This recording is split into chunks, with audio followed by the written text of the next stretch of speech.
नमस्कार, मैं डॉक्टर आशाराम भार्गव। आज हम सेनापति के पदों की व्याख्या करेंगे। इस भाग 3 में हम पद संख्या 7 से 10 की व्याख्या करेंगे। पद संख्या 7, सोहती बहुत भांति चीड़ सो लपेटी सदा, जाकी मध्य दशक सो तो मेन को निधान है। तम को न राखे सेनापति अति रोशन है, जा बिन न सुझे होत व्याकुल जहान है। परत पतंग मन मोहे तिन तरुण के, ज्योति है रदन होती सूरति निदान है। पूर्व निधि नेह की, उजारी दीप देह की, सुप्यारी तू तो गेह की, निदान समाधान है। इस पद में सेनापति ने श्लेष अलंकार का प्रयोग किया है और दो अर्थ में यह कविता स्पष्ट होती है। एक किसी स्त्री के संदर्भ में, दूसरी समाधान। समाधान अर्थात दीप स्तंभ या मशाल भी कहा जा सकता है।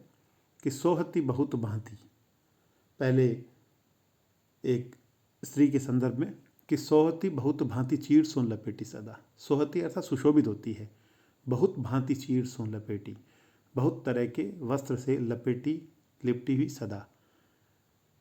हे प्यारी, तुम बहुत प्रकार के भांति भांति के वस्त्रों से लिपटी हुई सदैव सुशोभित होती हो, अर्थात विभिन्न प्रकार के वस्त्र पहने हुए सुशोभित होती हो।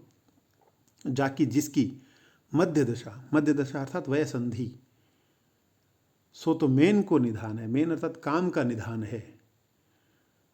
जिसकी, उस स्त्री की मध्य दशा, वय संधि, काम का निधान है।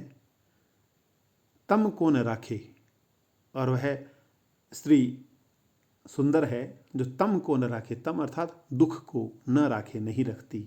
सेनापति अति रोशन है, वह अत्यंत रोशन है अर्थात उमंग से युक्त है। जा बिन न सूझे होत व्याकुल जहान है, और जिसके बिना न सूझे, उसके बिना कुछ भी दिखाई नहीं देता। होत व्याकुल जहान है, संसार भी व्याकुल हो जाता है। परत पतंग मन मोहे नित तिन तरुण के।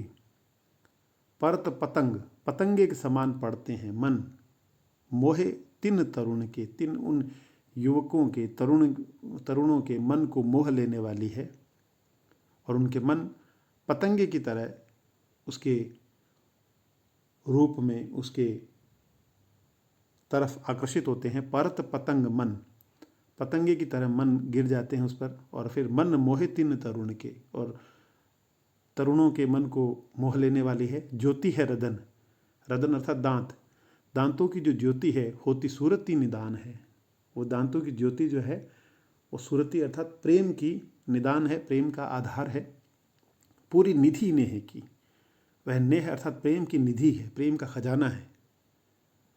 उजारी, वह उजली है। दीपे देह की, उसके देह की उजारी अर्थात चमक, उजालापन। दीपे दीप्त होता है, प्रकाशित होता है, उसकी देह प्रकाशित होती है। प्यारी तू तो गेह की, निदान समाधान है। हे प्यारी, तू तो गेह अर्थात रास्ते की, समाधान अर्थात प्रकाश स्तंभ की तरह है, दीप स्तंभ की तरह है।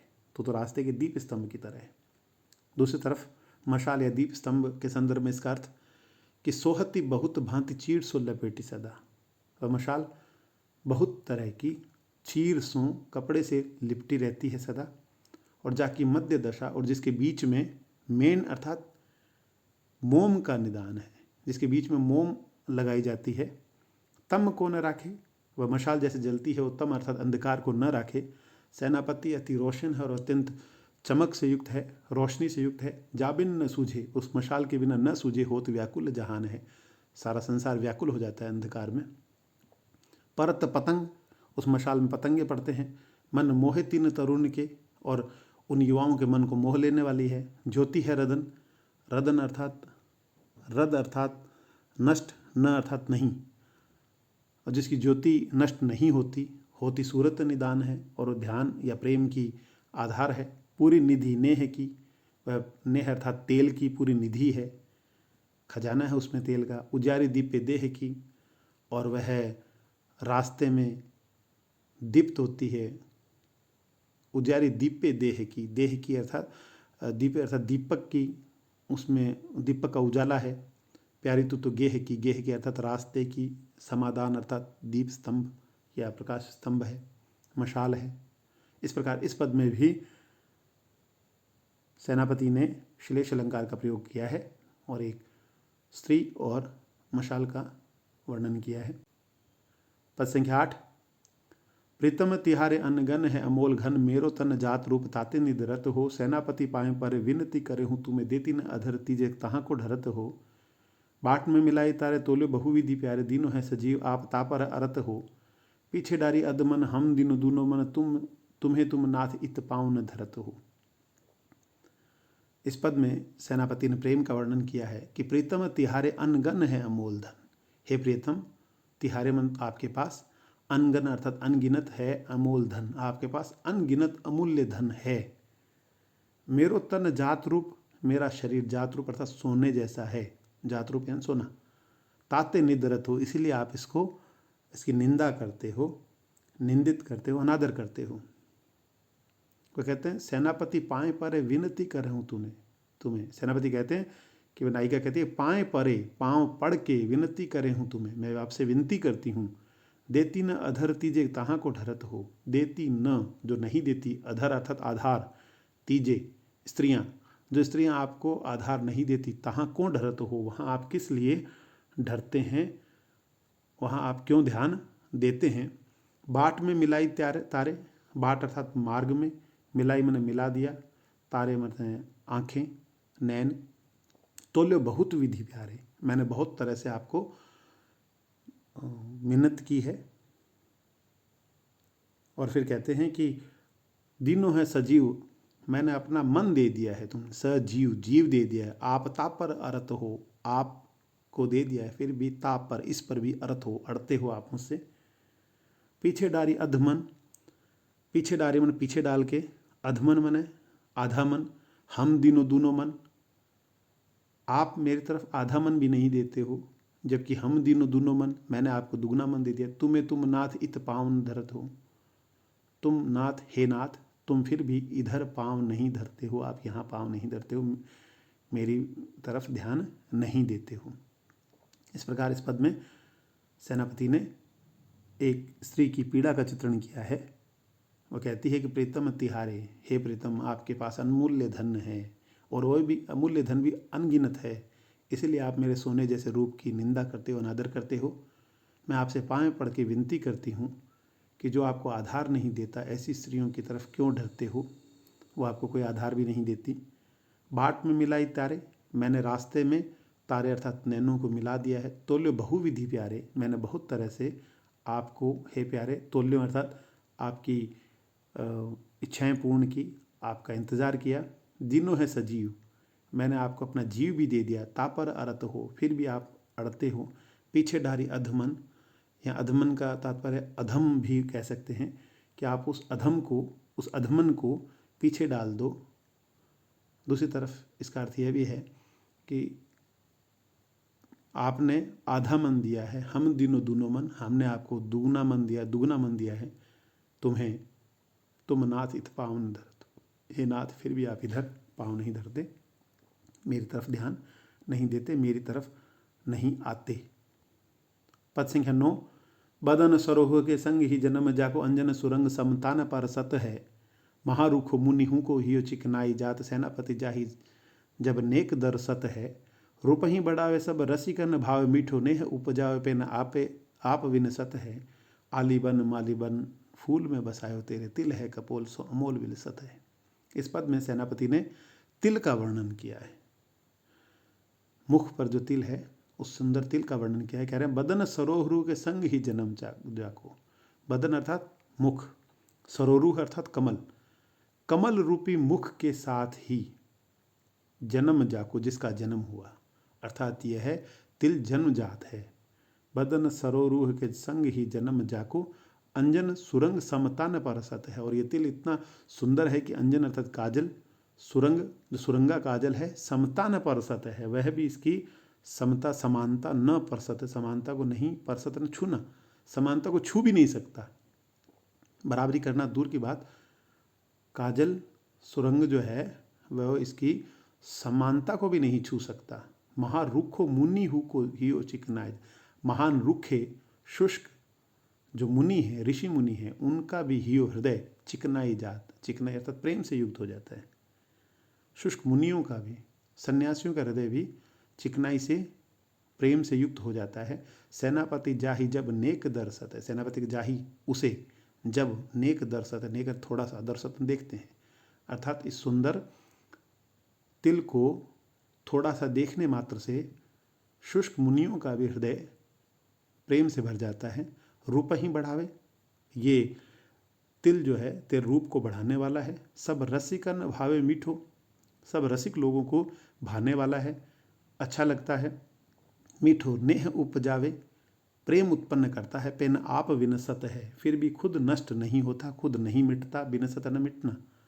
आली बन माली बन मन फूल में बसाए, तो हे आली, हे सखी, वन वाली श्री कृष्ण को मन फूल में बसायो तेरे, श्री कृष्ण का मन फूल में बसायो तेरे, मुख रूपी कमल में बस गया है।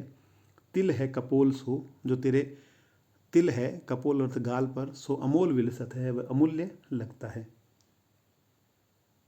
तात्पर्य यह है, आली बन वाली मन फूल में बसाए तेरे, तात्पर्य यह है, हे सखी, वन वाले श्री कृष्ण का मन फूल, तेरे मुख रूपी फूल में बस गया है, या इस कमल रूपी मुख में बस गया है। और तिल है कपोल सो अमोल विलसत है, ये तेरा तिल जो है वो अमूल्य लग रहा है, सुशोभित हो रहा है।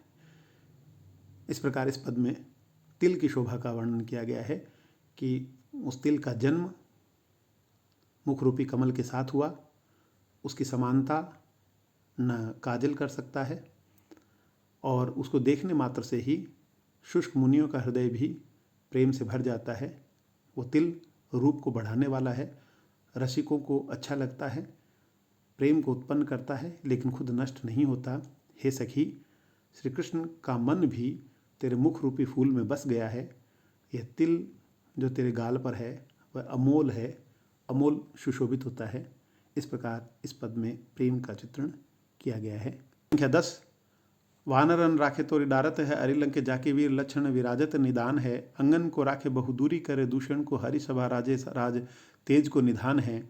आनंद मगन दृग देखी जाहि सिय रानी, सेनापति जाके हेम नगर को दान है।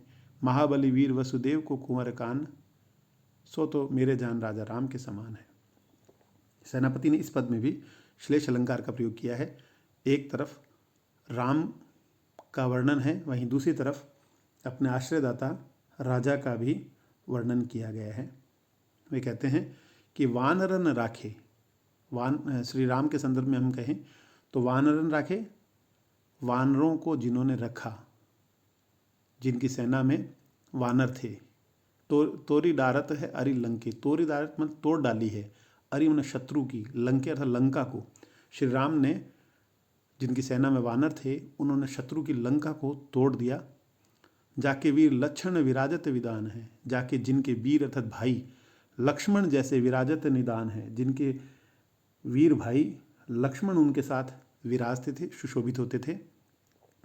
अंगन को राखे, जिन्होंने अंगद को रखा, बहुदूर करे दूषण को, और जिन्होंने दूर किया दूषण को। दूषण अर्थात श्री राम ने त्रिशराखर दूषण, दूषण भूषण भू को केशवदास ने कहा था, तो राम ने खर और दूषण को भी मारा था। तो यहाँ कहने का तात्पर्य अंगन को राखे, जो अंगद को रखने वाले हैं, दूरी करे दूषण को, जो दोषों को दूर करते हैं, एक तरफ ये अर्थ है। दूसरा दूषण का अर्थात खर और दूषण को मारने वाले हैं। हरि सभा राजे, सभा राजे में सुशोभित होती है। श्री हरि की, श्री राम की सभा सुशोभित होती है, जो तेज को निधान है, जो सूर्य का निधान है, सूर्य का आधार है। श्री राम सूर्यवंशी थे। हरि सभा राजे, श्री राम की सभा में राजे राज, राजा सुशोभित होते हैं। और राम तेज को निधान है, राम सूर्यवंश के थे, वो सूर्य के समान हैं, तेज को निधान है। आनंद मगन दृग देखी जाहि सिय रानी, सिय रानी और सीता, सीता जी उनको देखते ही आनंद मगन, आनंद से युक्त हो जाती हैं। आनंद मगन दृग देखी जाहि सिय रानी, सीता जिनको देखते ही आनंद मगन हो जाती हैं। सेनापति जाके हेम नगर को दान है, सेनापति कहते हैं जाके जिन्होंने हेम नगर, हेम अर्थात सोना, सोने की नगरी को दान कर दिया। हम सभी जानते हैं लंका का युद्ध विजय के बाद भी श्री राम ने सोने की लंका का मोह नहीं दिखाया और विभीषण को वह दान कर दी। और कहते हैं कि महाबली वीर वसुदेव को कुंवर कान, महाबली वीर वसुदेव के कुंवर कान सो तो मेरे जान राजा राम के समान है, वो तो मेरे अनुसार राजा राम के समान है। दूसरी तरफ अपने आश्रयदाता वीर वसुदेव के पुत्र के बारे में बताते हुए सेनापति कहते हैं कि वानरन राखे तोरी डारत है अरि लंके। वानरन अर्थात बाण रण, रण में जो बाण रखते हैं, बाण रखते हैं, तोरी डारत तोड़ डालते हैं, अरि मन शत्रु की, लंके अर्थात कमर, शत्रु की कमर को तोड़ डालते हैं। जाके वीर लक्षण विराजत निदान है, जाके जिनके वीर लक्षण, लक्षण अर्थात लाखों वीर, विराजत निदान है, जिनके साथ लाखों वीर विराजते हैं। अंगन को राखे, जो शरीर को रखने वाले हैं, राखे अर्थात रक्षा करते हैं। बहुदूरी करे दूषण को, जो दोषों को दूर करते हैं। हरि सभा राजे, जिनकी सभा में सुशोभित होते हैं। राजे राज, अनेक प्रकार के राजा सुशोभित होते हैं। जो तेज को निधान है, जो तेज के निधान हैं, जो तेज के भंडार हैं। और आनंद मगन दृग देखी जाहि सिय रानी, आनंद मगन दृग, जिनको देखने से आँखें आनंद मग्न हो जाती है। सिय रानी अर्थात आँखों में ठंडक पहुँचती है। सेनापति जाके हेम नगर को दान है, सेनापति कहते हैं जिसके नगर में हेम अर्थात सोने का दान होता है। जो महान बली है और वीर वसुदेव की कुंवर कान्हैया है, वो तो मेरे अनुसार राजा राम के समान है। इस प्रकार इस पद में भी सेनापति ने श्लेष अलंकार का प्रयोग किया है। धन्यवाद।